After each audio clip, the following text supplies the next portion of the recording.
obviously score didn't go your way tonight, but you had a lot of positives. A lot of young guys got opportunities today. Yeah, super pumped about getting Rex Watson in there. Gets a leadoff knock, gets things going. Beltre got into bat, super competitive at bat. Mydroth got the start today. I thought his at bats were really good. Made a great play on a pick and tag to throw the runner out, stealing. Darcy's at bats were better. Lane's at bats were better. Got Fitz in there today to catch. Got 2 hits. I loved his at bats.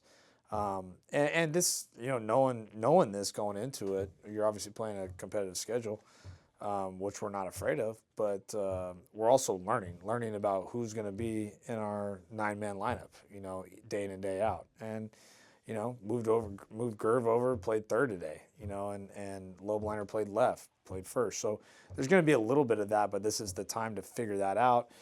Whether it's a win or a loss, we look at it through the process of the game. There's a lot of wins today on learning about our guys and seeing what roles they're going to fill.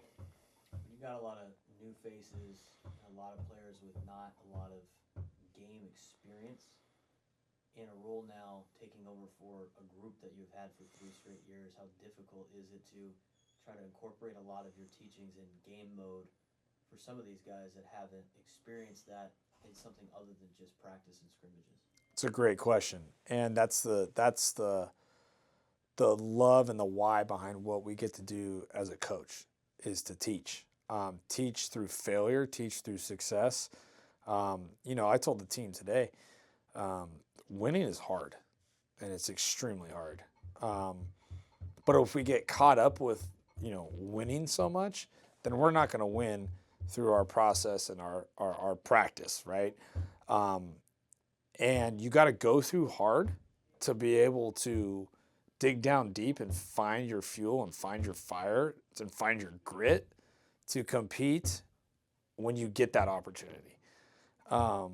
And letting 38 guys know that you never know when your name's going to get called, whether you're doing a chart or you're pitching in the game or playing in the game or you're going to pinch run or whatever, whenever you get that opportunity like Jack Giordano did tonight as a catcher and he went out and pitched and he showed us something, that's what San Diego baseball is all about.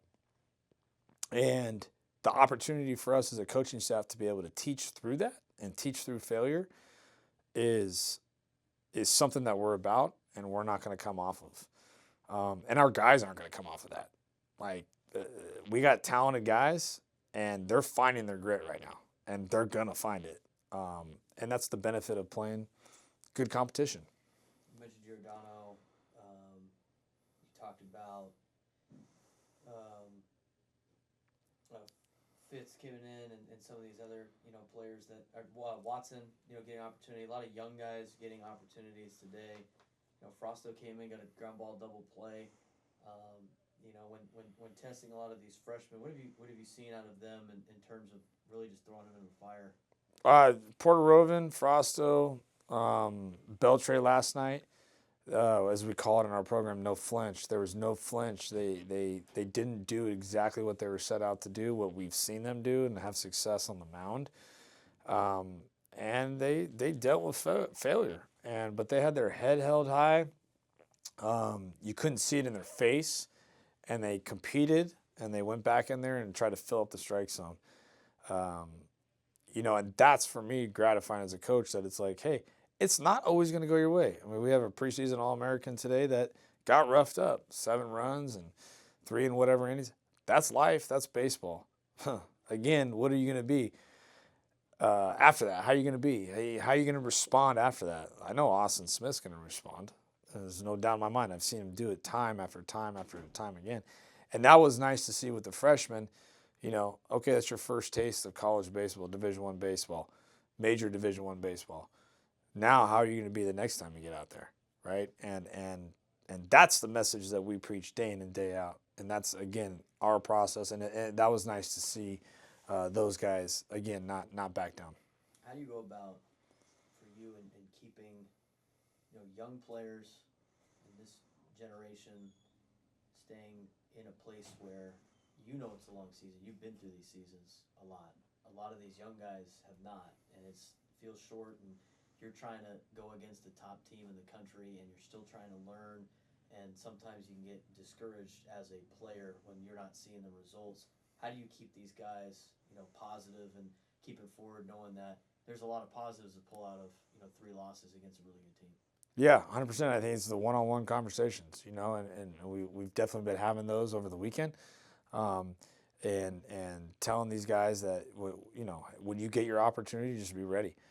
I don't know exactly when it's going to come, but when it does, like, you're going to get it, whether it's a huge one or a small one. And what are you going to make out of that opportunity?